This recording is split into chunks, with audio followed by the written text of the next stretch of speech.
Good afternoon, and welcome to another extremely timely and extremely topical AMET webinar. As most of you know, AMET is a premier, unabashedly pro-American and pro-Israel think tank and policy institute here in Washington, D.C. Yet we're one that has always made as an essential part of our policy platform the issue of human rights, particularly when focused on the Middle East. We believe that there is a strong nexus between sound foreign policy and the issue of human rights. AMET, as you know, is a 501c3 organization that gets no government funding, and we solely depend on the support of viewers like you in order to be able to keep this valuable programming alive. We're also proud to be able to partner together with another excellent 501c3 organization, NUFDI, the National Union for Democracy in Iran, which you might also consider investing in. One would hardly know it by looking at the newspapers today or by listening to the remarks coming out of the Biden administration, but throughout many of the provinces of Iran, there have been widespread demonstrations. Demonstrations have broken out across the streets of the Khuzestan region, in the port city of Bushehr, in the Isfahan province, and in the capital of Tehran, covering at least 20 Iranian cities. The protesters have been ruthlessly beaten and carted off to the notorious Evin prison, often never to be seen from or heard from again. According to reports last week, at least 140 people have been killed in demonstrations so far when the Iranian security forces fired live ammunition into the crowd. Those that haven't been killed and were unable to avoid the vicious arm of the paramilitary secret police, the Basij, have been carted off to Evin prison. These people are absolute profiles in courage who are risking their very lives in protest against a brutal, repressive, tyrannical regime that pushes their theocracy down their throats. And I think it is nothing short of a crime that exceeds the very definition of immorality, that there is almost a complete news blackout about this and total silence from the administration. We're profoundly honored to have with us today one of those brave voices from the dissidents of Iran, Nadiv Mohabi. Nadiv has participated in many protests against the regime. While living in Iran, he was an active and vociferous blogger against the regime. On November 18, 2010, Reporters Without Borders described Nadiv as the world's youngest detained blogger. When he was just 18 years old, Nadiv was held and prosecuted behind closed doors before a revolutionary court in the northern city of Amal. His lawyer was not even allowed to attend the trial. He was arrested at his home in Amal on September 18, 2010, by 8 intelligence ministry officials. He had been summoned and questioned by intelligence ministry officials and was beaten at the moment of his arrest. He had been held in a cell with ordinary criminals. Nadiv has been accused of, quote, activities contrary to national security and insulting the Islamic Republic's founder and current leader by means of a foreign media, unquote. He was able to cross the border into Turkey and eventually managed to get political asylum in the United States and is now an American citizen. And he works for this fabulous organization called NUFDI, the National Union for Democracy in Iran. Nadiv, it's an honor to have you. Please tell us a little bit about what life has been like in Iran over the past several years. First of all, thank you very much for your kind introduction, Sarah, and thanks to everyone at AMET, especially the chairman of the board of directors, Dr. David Green, and to everyone watching today. It's really an honor to be here. Today, I'll be speaking about the recent Iranian protests and how they have been a major change for democratic movement in Iran. But first, I would like to begin with a brief history of past protest movements and the different phases we have seen from the early days of the revolution to the 80s, 90s, and to protests taking place over the past 5 years. And I will tell you why the uprising of the past 5 years are a major tipping point within Iranian political discourse. The resistance movement against the Iranian regime started on day one of its inception, most notably by the last prime minister of the Shah, reformist Shahpur Bakhtiar, creating a resistance movement. And as the revolutionists were taking over Tehran, he stayed hidden for 6 months and later escaped to France, where he formed the National Resistance Movement of Iran. Khomeini was so scared of his popularity, so he attempted to assassinate him in the early years of the revolution, which failed. But unfortunately, 10 years later, regime thugs slaughtered him and his assistant at home in Paris. It was only 3 years after the revolution that many groups, especially leftists and other Islamic groups that allied with Khomeini against the Shah, turned against him. Khomeini started a brutal campaign in return and almost wiped them out in mass executions lasting throughout the 1980s. And in the late 90s, we had a student movement protest against the regime, which was crushed in the span of 4 days. And then, of course, if you recall, we had the Green Movement in 2009, which I think is the most well-known Iran protest in the West.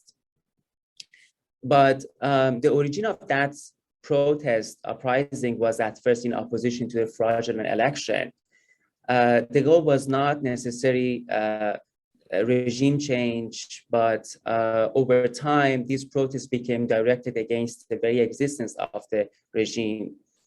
But the Green Movement's protest actually remained limited to, the biggest cities in Iran.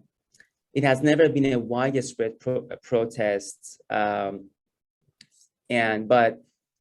since 2015, 2018, we are entering another phase with the protest movement in Iran, which, as I said, is the tipping point in Iranian political discourse. That protest began in the holy city of Mashhad, prompted by rising prices of basic goods. But this time, the protest quickly spread to hundreds of cities and targeted the very existence of the regime. It was unprecedented in the history of the Islamic Republic, with 120 cities all calling for the removal of the regime. The crowd chanted a slogan against the clerical regime like, "Clerics must get lost, no Gaza, no Lebanon, my life for Iran. Khamenei, shame on you, leave Iran alone, death to the dictator." So the slogans from the beginning were against the regime. It happened during the presidency of the so-called reformist Hassan Rouhani. And the United States was still in the nuclear deal. And, before this, the dominant discourse in Iran was about reformist versus hardliner. But now with this protest, the people chanted, "Reformist, hardliner, the game is over."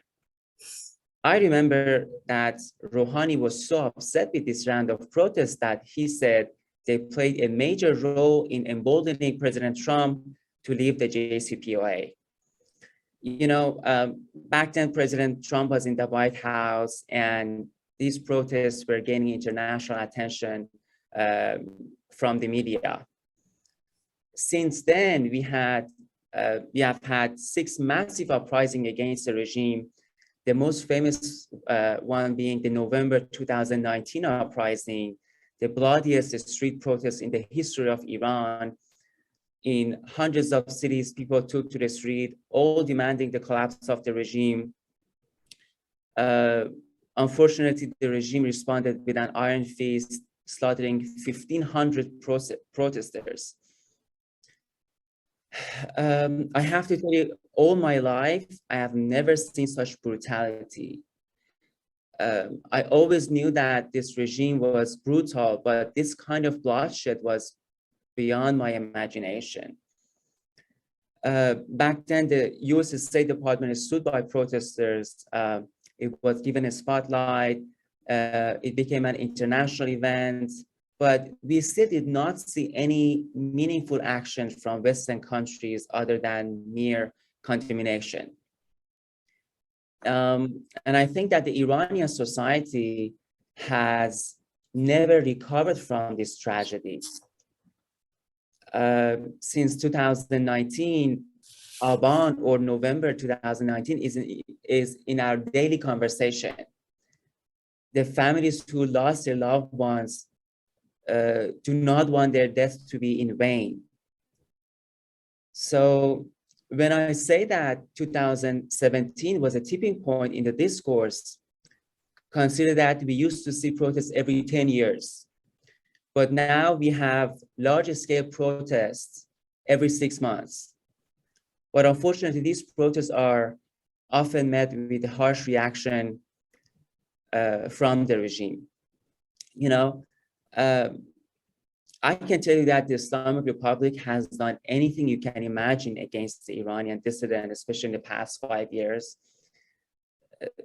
The people of Iran have been victims of unprecedented violence.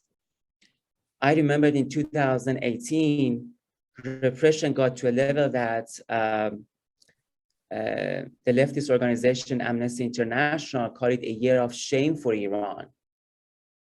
There are hundreds of political prisoners sentenced to lengthy imprisonment.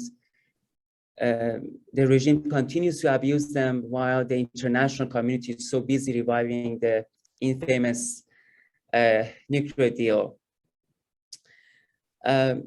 You know, the bravery of Iranian protesters is something that I, as an Iranian, am very proud of. For those of you who were born in a democracy, this may not be clear to you.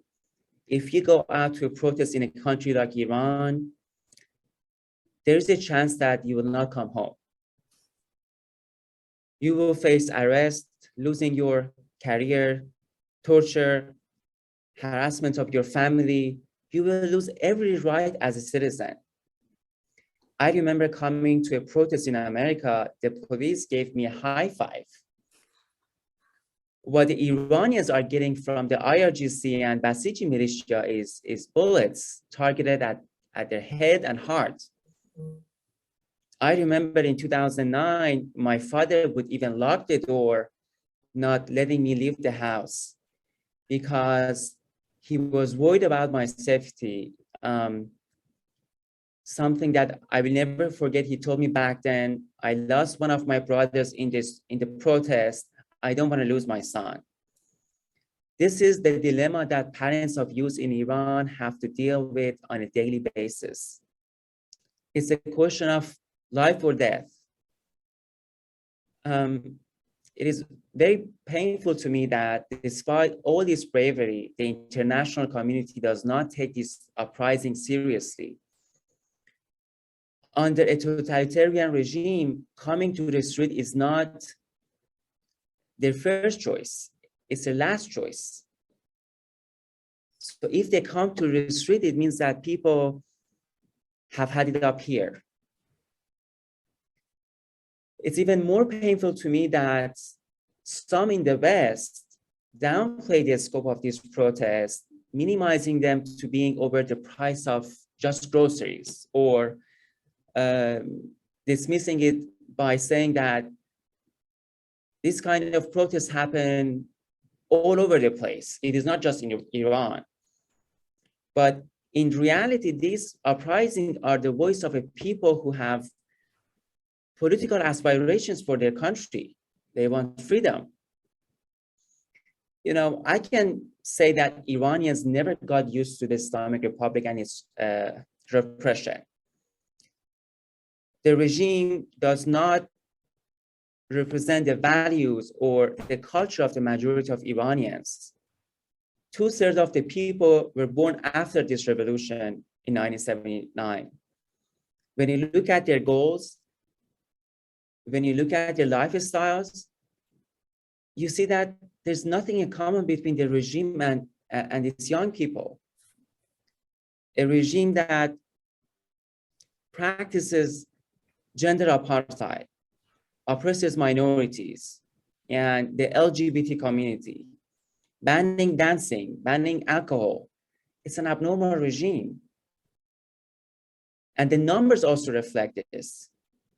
A poll was conducted based in the Netherlands called Gaman over the last 3 years. The result of this poll show that the regime's popularity is between 25–30%. So at least 70% of the people are against this regime. Now, everyone knows that voting is very hard in Iran because of, obvious reasons. You can't just, call people on the phone and say, hey, are you with the regime or against the regime? But this poll, I think that more or less expresses the mood of the Iranian people, and the feelings of the Iranian diaspora also, I think, are the same. But you will see people pushing a different narrative. Unfortunately, there are people right here in the United States claiming to represent the Iranian American community, a notorious group called NIAC and its co-founder, Tirta Parsi. They do everything they can to minimize the regime's malign behavior while obsessing, for example, on the behavior of Israel. They will take any opportunity to bash Israel. But of course, they also try to delegitimize anti-regime dissidents and flood the media with pro-regime talking heads all the time. But the good news is that the US intelligence community, I think, is waking up, understanding that the majority of NIAC's statements or groups like that are in line with the regime, and they said this is not normal. And now the same groups are pressuring the administration to revive the JCPOA. But I think that the way that Iranians think of this negotiation is to a large extent impacted by the 2015 Iran nuclear deal. It is very important to unpack the time period between the JCPOA implementation day on January 16 of 2016 and the first round of protests in Iran in 2017-2018. The unfulfilled expectations that the people had from the JCPOA played a significant role in people's anger and frustration with the regime. The regime was accustomed to blaming economic problems on US sanctions, but after the JCPOA, people saw that, hey, Iran had access to more than 100 billion of frozen assets. And the regime was able to sell more than 2.5 million barrels of oil per day. And after 6 months of honeymoon in Iran, we saw rising inflation, unemployment, and bankruptcy of many IRGC-backed financial institutions. So we can realize that with or without sanction, the Iranian people's lives are not going to change as long as the Islamic Republic is in place, because their economic grievances are rooted in the very existence of the regime. And that as long as Khamenei continues his expansionist agenda in the Middle East, Iran is going to be an isolated country and at odds with the international community. That's what I have to say about the current protests. I feel the world is neglecting the Iranian people, and there's a lot of work to be done. I think there's so much the international community could be doing to uplift the Iranian protesters.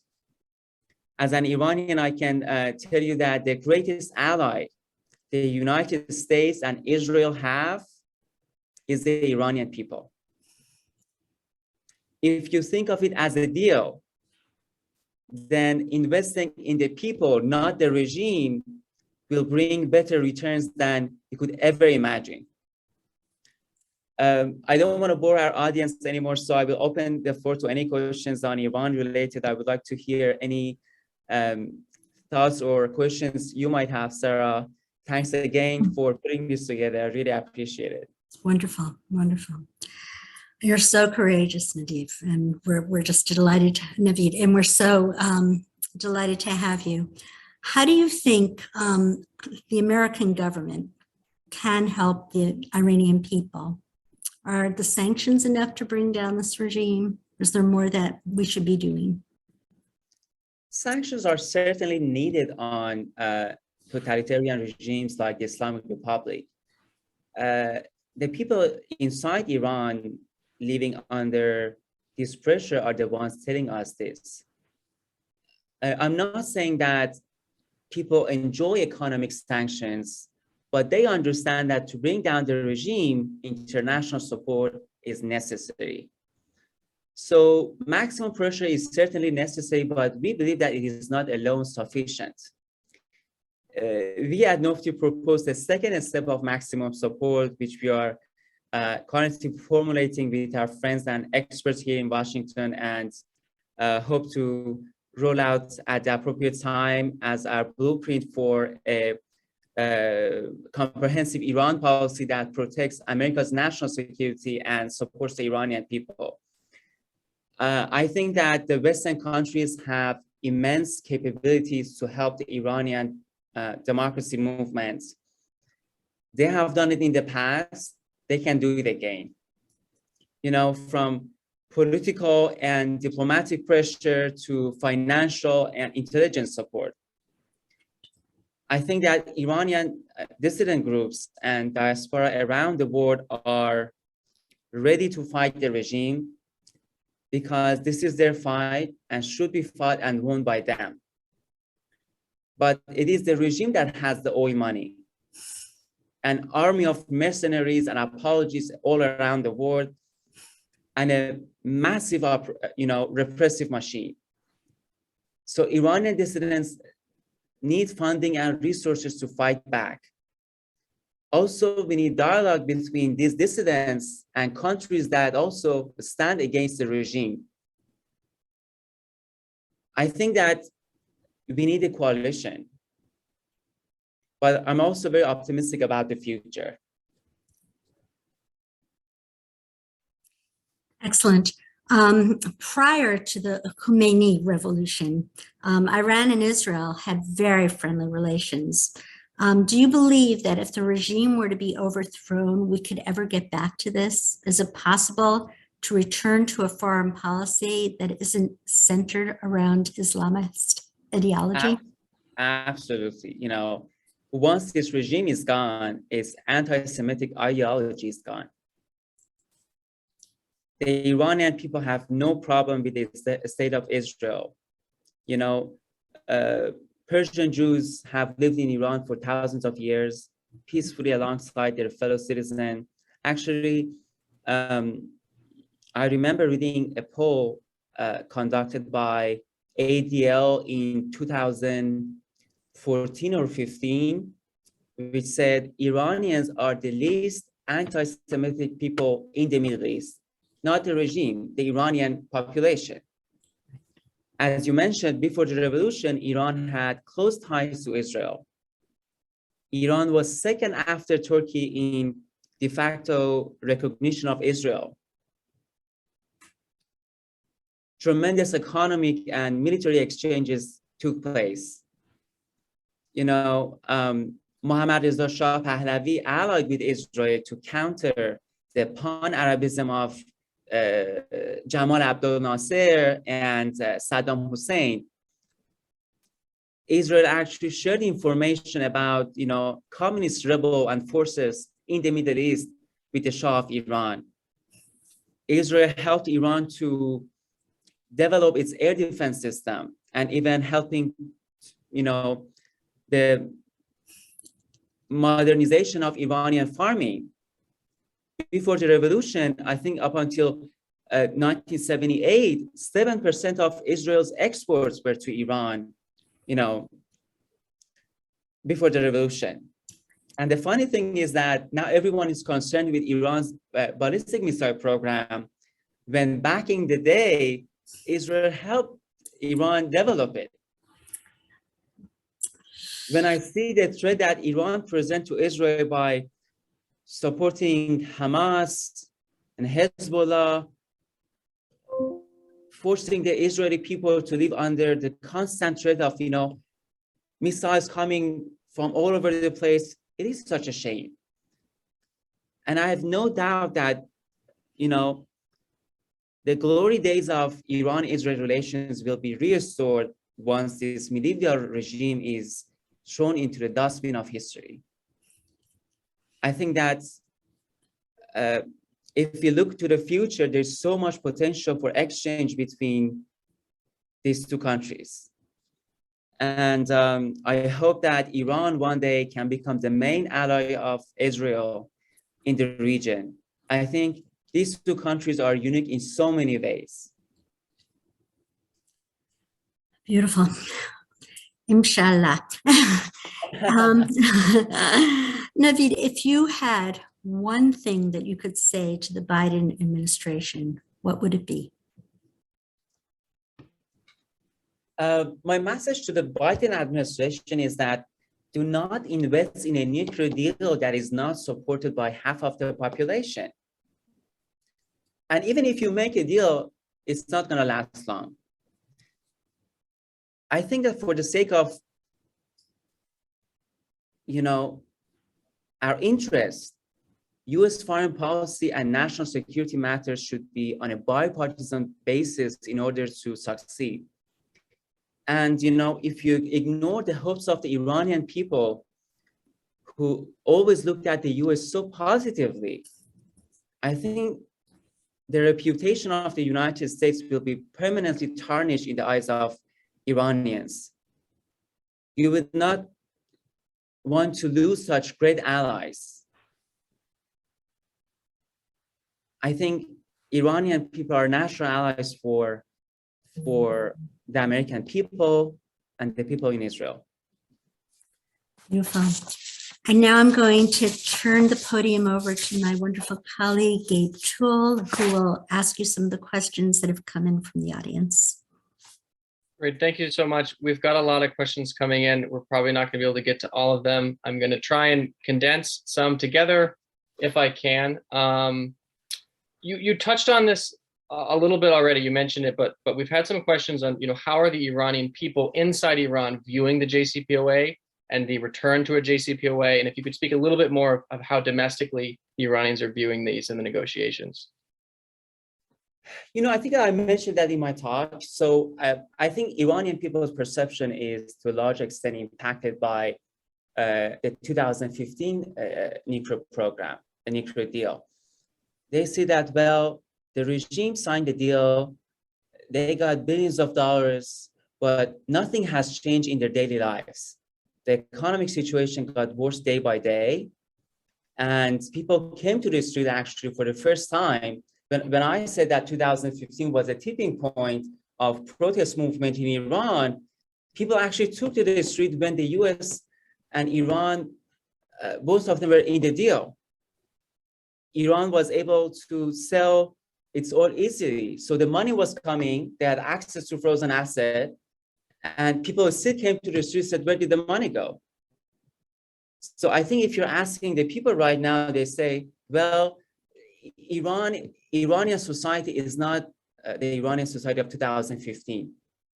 We have had massive uprisings, 5 times, 6 times massive uprisings. So many people have lost their lives. They no longer trust the regime. And I think that the majority of them believe that this regime should not be rewarded. As I said, Iranian society never recovered from the 2019 bloodshed. Can you imagine 1,500 protesters were killed in the span of 3 days? It was unprecedented in the history of Iran, protest movements. It never happened. So I think that the people say, yes, economic sanction may, even hurt our pocket more. But if that brings down the regime, let's be it. I don't think that the majority of people have any hopes of any change, upon another agreement with the US and other Western countries about the JCPOA. Okay, so another combined question. There's been some questions basically, you said you were optimistic about the future, and there's some questions, kind of referring to why are you optimistic? Because look at all of this terrible stuff that's happening. That's part of the question, and I'm going to kind of add this in as well because it's kind of paired together. You went over a series of protests that have occurred in Iran since the regime took power, all of which were not successful in actually bringing, a return to a stable, government, democracy. You mentioned the 2019 protests, which you said were a turning point, incredibly violent. None of this has helped overthrow the regime. So the other half of this question, why are you optimistic? What would it take for these protesters to be successful? Do you view these protests as somehow different than the previous ones? So if that question makes sense, if you could answer that. So the reason I'm optimistic is that I personally participated in the 2009 Green Movement, but I was never comfortable with it because it was not totally anti-regime. It was kind of a fight between two segments of the, of the regime. The so-called reformists and hardliners. In my opinion, everyone is hardliner in Iran, actually. But since 2017, people are chanting against Khamenei, are chanting against the ideology of this regime. We have workers, farmers coming to the street, they chant, our enemy is right here. They lie that it's United States, and I'm so proud of these people, not a single chant against United States. Have you ever heard any Iranian protester chanting against Israel? Or I'm not talking about government protests. I'm talking about the people, ordinary people. Any chant against United States, any chant against sanctions, they're blaming the regime. So I think that the reason I'm optimistic is that the past 5 years was a tipping point. It's about the protest movement in Iran. It's about the collapse of the regime. It's about regime change. They are fed up. They are aware of, the malign nature of this regime. But I don't think that Iranian people alone can bring down this regime. They need support from the US and from, many other countries to bring down this regime. As I said, this regime has oil money. They have, mercenaries all around the world. Even if Iranian army refused to oppress the Iranian protesters, they will bring Hashr Sha'bi thugs from Iraq, bordered with Iran. There's so many groups in Iraq. That's why I'm worried. Our people are defenseless. They are ready to fight, but you can't fight with such a brutal regime empty-handed. So that's a great kind of segue, just because one of the next questions was, can the Iranian people do this by themselves? What kind of support do they need? Both, some of the questions are individually, what can I do to support the Iranian people? And others are more broad, like what can we as outsiders, either through the government or not, do to support? I know you've kind of mentioned this, but if you could talk maybe more specifically on what types of things the Iranian people need, that would be helpful. As I said, the Western countries have so much capabilities. I always remember the anti-apartheid movement in South Africa. I remember, I don't remember, I read about it, that actually Margaret Thatcher was trying to ease sanctions against South Africa, and Nelson Mandela issued a statement saying that, we will not win this battle until international sanctions continues. We will not win this battle until the whole world stands with us and our aspirations. At first, I think United States and other countries should sit with Iranian dissidents and have a dialogue and exchange ideas, how can they help each other? You can talk about, providing, for example, internet access in Iran. I know that, for example, some countries, have so much influence within the Iranian IRGC when they are communicating to kill protesters in Iran, dismantle their communication, cables, provide internet satellites for the Iranian people. There are so many, dissidents inside and outside the country. They are fighting this regime, but they need to be organized. They need funding, they need resources. The US can also invest in a democracy promotion fund. A State Department can use its diplomatic tool to help the Iranian people to corner the Iranian regime. And so many other ways. They have done it in the past. They have helped the Soviet dissidents in Eastern Europe. And they can use the same methods, actually. But at first, I think there needs to be dialogue between dissidents and Western countries. Thank you. Another question kind of on the other end. So you were just, speaking about the Iranian people and everything they need to be successful.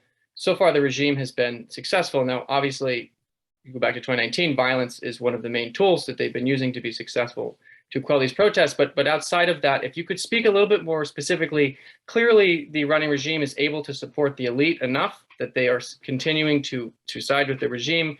They're all of the IRGC, the Iranian military, they're all made up of Iranian people. So far, we haven't seen in these protests, some of the key aspects of Iranian society we would need to shift sides for this to be successful. If you could speak a little bit to why the regime has been successful so far. Actually, they have learned a lesson. The Shah of Iran, during the revolution in 1979, actually, they were the same people who fought the Shah. So the Shah of Iran, after, a couple of months of resistance, he said, well, I cannot kill these people. And he left the country while he was crying. But the Iranian regime says that we're going to kill to the last person. They are shameless. They are anti-Iranian. They have no sympathy and feelings for their people. See what they have done in Syria. Why Bashar Assad was successful, crushing protests? Because he had no mercy on his people. And the international community, created the red line and they never enforced it. And after a while, and many of these countries said that, oh, well, Assad is not going to go away. We have to deal with him. And they didn't provide, I think, enough support. Only some, Arab countries got involved and supported some groups that, in my opinion, were irrelevant. The West, to a large extent, didn't interfere properly in Syria. And the regime says that we kill 1,500 people, and the Western countries are still, willing to meet with us in Vienna and in other places, have negotiation. Well, if the West is refusing to meet with Bashar Assad, how come the Iranian regime, which helped Assad to kill 500,000 people, somehow are legitimate counterparts? So if you tell the Iranian regime that if you kill people, there's going to be accountability.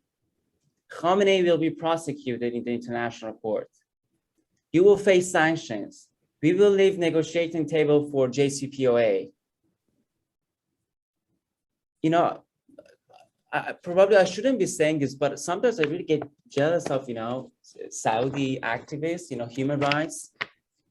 They killed one journalist, and the whole media, the world was, so outraged.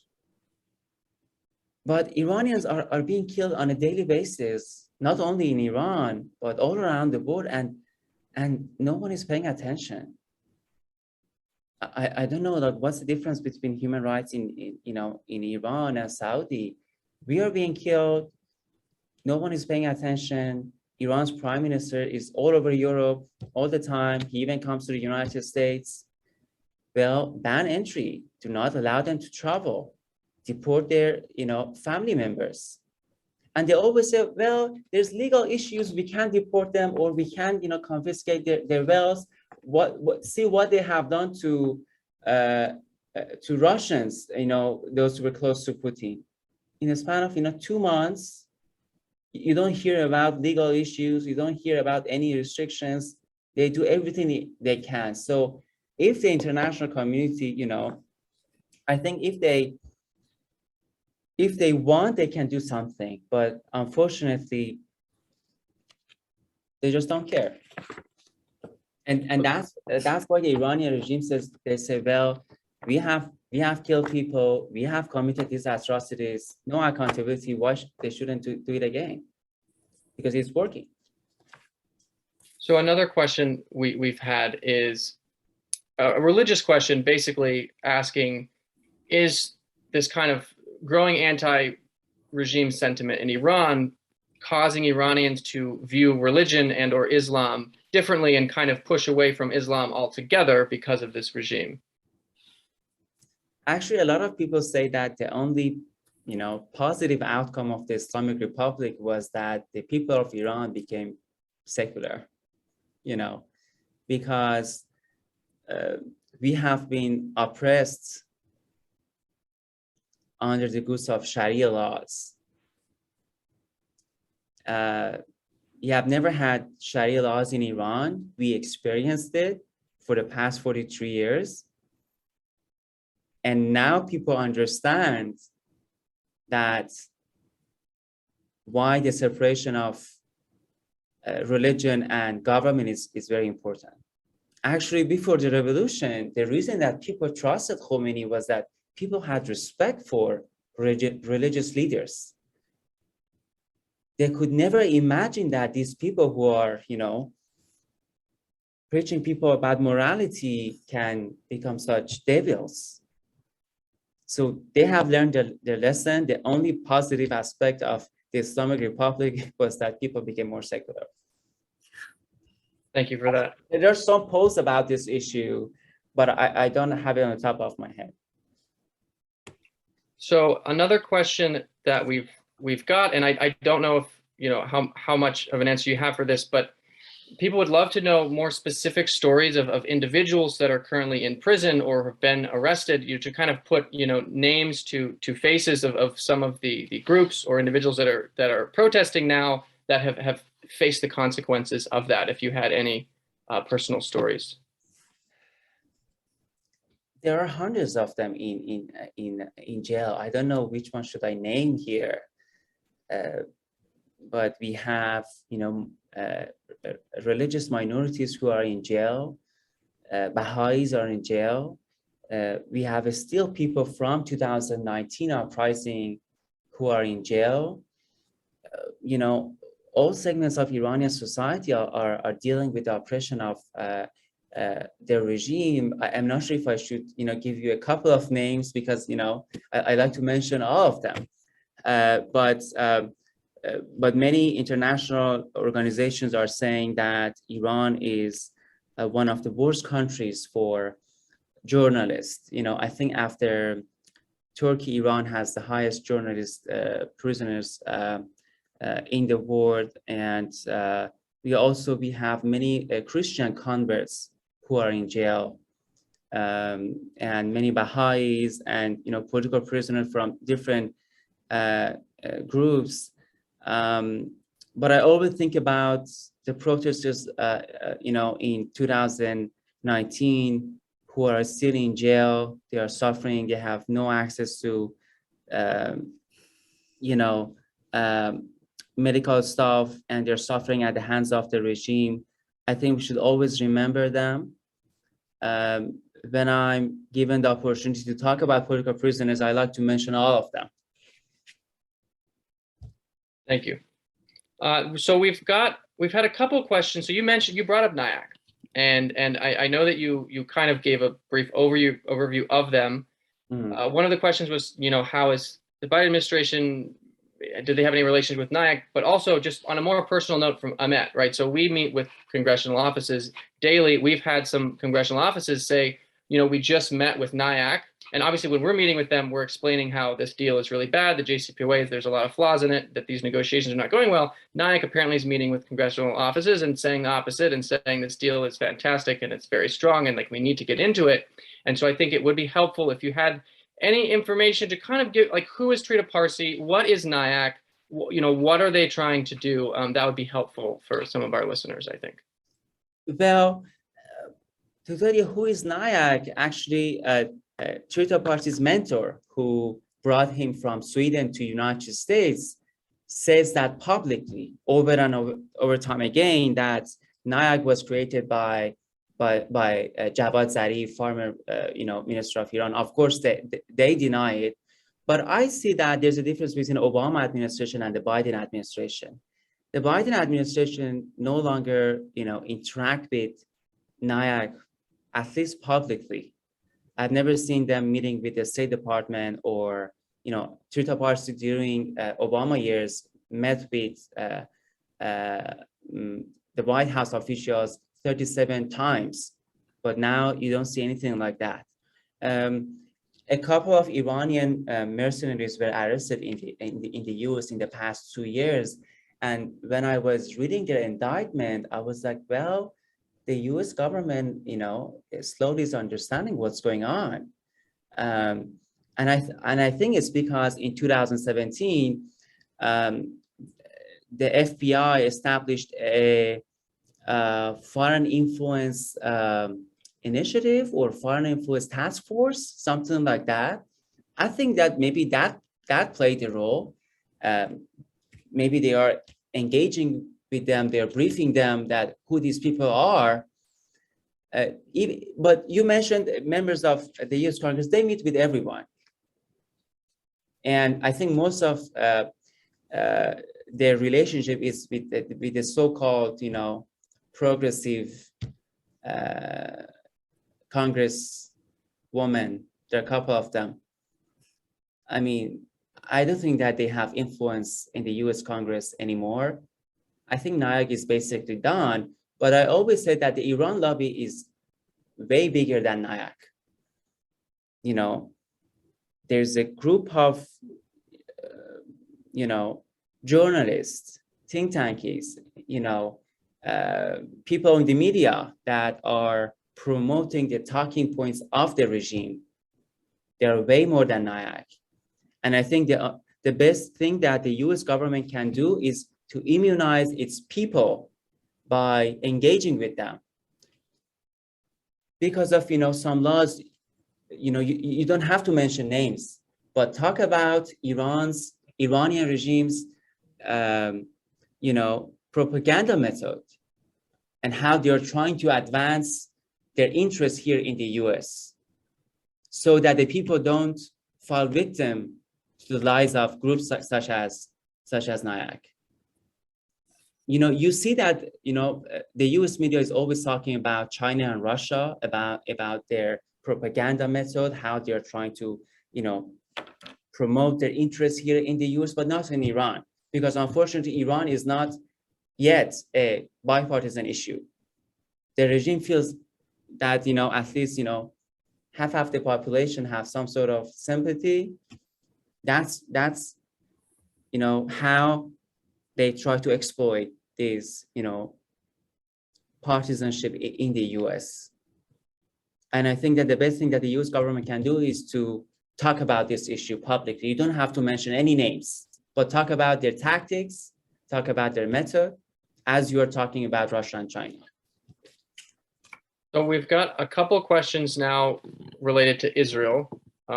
One of the ones, so look, right now, obviously we're looking at a potentially collapsing JCPOA. That's looking more and more likely. It's not certain, but things are not going very well for the negotiations. No one knows what the plan B is going to look like from Israel's perspective, there is the possibility that Israel will decide that in the interest of their own national security, that they might preemptively have to strike these nuclear facilities and attempt to delay or destroy this nuclear program. How are the Iranian people, not the regime, but the people viewing this potential outcome? Are they for it? Are they against it? If you had any insights on their thinking of it. You know, this is a very tricky question because many of us have family members in Iran, and you know, when war happens, you know, you never know what's going to happen after. But what I tell the US government and Israel is that even if you dismantle regime's nuclear program or ballistic missiles capabilities, Iran will still have the knowledge of creating another atomic bomb. So the only way to secure the interests of US, Israel, and the Iranian people is to get rid of this regime. And I'm not saying that Israel or United States military should liberate Iran. No, this is a battle, as I said, should be fought and won by the Iranian people. But there are so many ways that they can help the Iranian people to get rid of this regime. Let's say tomorrow you dismantle their nuclear facilities in Natanz, in Isfahan, and in other places. You know, what are you going to do with their nuclear scientists or with the knowledge of, you know, knowledge that they have? I think maybe the issue can be solved, you know, in 2 years or 3 years, but what are you going to do after? You know, bomb Iran every 2 years or every 3 years? It's not possible. I think the only solution is to get rid of this regime because this regime is irredeemable. You can never trust them in any deal.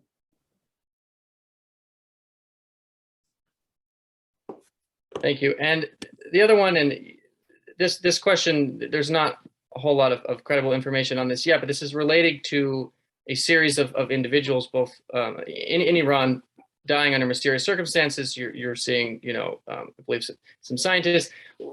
There is no credible information of why these individuals have died or not. Obviously, the regime, at least for some of them, has claimed that Israel is behind it. The poisoning, I believe, of a couple of these are these mysterious killings or deaths causing the Iranian people to say be more supportive of Israel or maybe less supportive of Israel?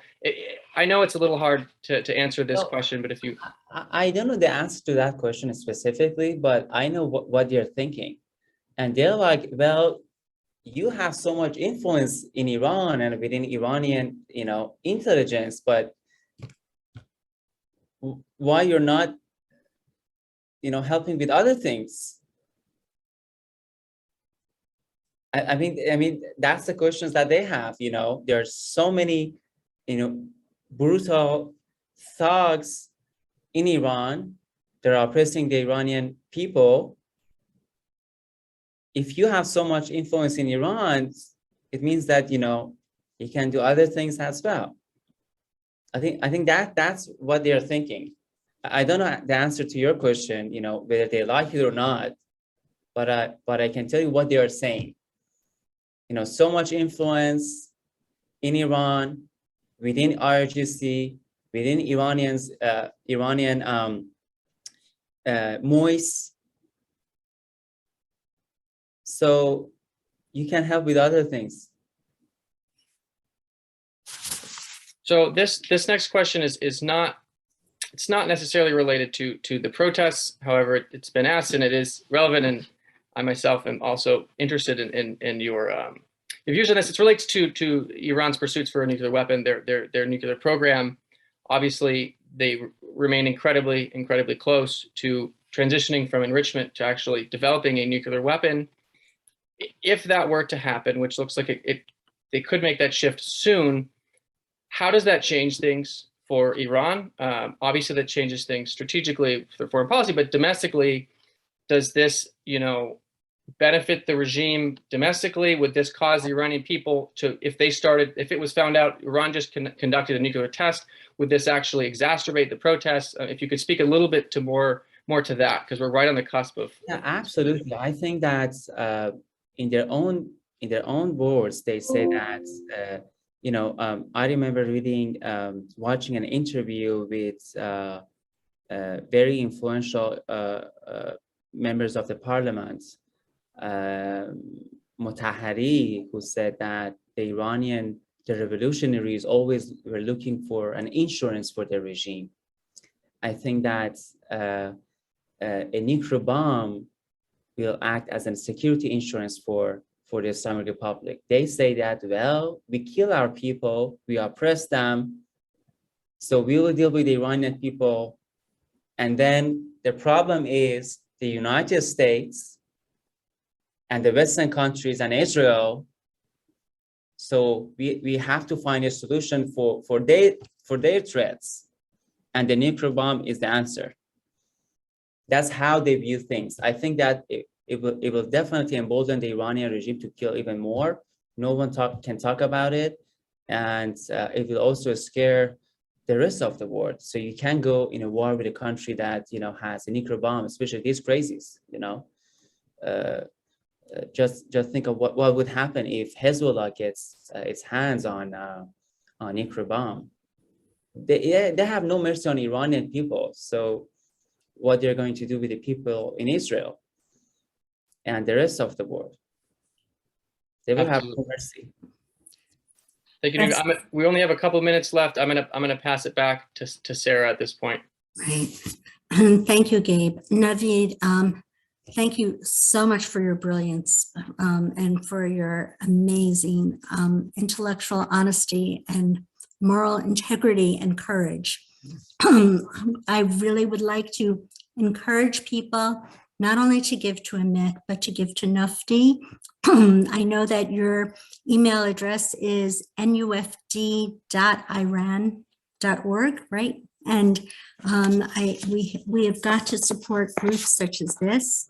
Naveed is absolutely right. If Iran is going to cross into the nuclear threshold, wouldn't we all be better off if it were in the hands of a rational democracy or a monarchy like the Shah, the Reza Pahlavi of I'm sorry. Yes. Yeah, right. We would be much, much better off if it were in rational hands, rational secular hands, not in the hands of this brutal, crazed theocracy. I'm very glad that you brought up the Soviet movement, the Soviet Jewry movement, when Alexander Solzhenitsyn had said that if you want to know a country's foreign policy, look at the way they treat their own internal dissident population. And that is the best barometer. So I was reminded from a board member that we should also please, if you like this programming, please support us at ametonline.org. We also need your support. And I would like to thank JNS for planning to post this webinar. And this is the first of many where Amet is partnering with JNS, and we are going to be getting this very, very, very important message out into the homes and living rooms of millions of people through the good services of JNS. And thank you so much, Naveed. And thank you so much, Sarah, for putting this together. I really, really enjoyed my conversation with you all. It was an honor for me. If I have not answered your questions, please send me an email. I see many comments here. I don't know how many of them are questions, but if I have not answered your questions, if you like to be in touch with me, Sarah has my email. I thank you, all of you, I really enjoyed it. And inshallah, there will be a counter-revolution. Let's hope. Okay, thank you. Bye-bye.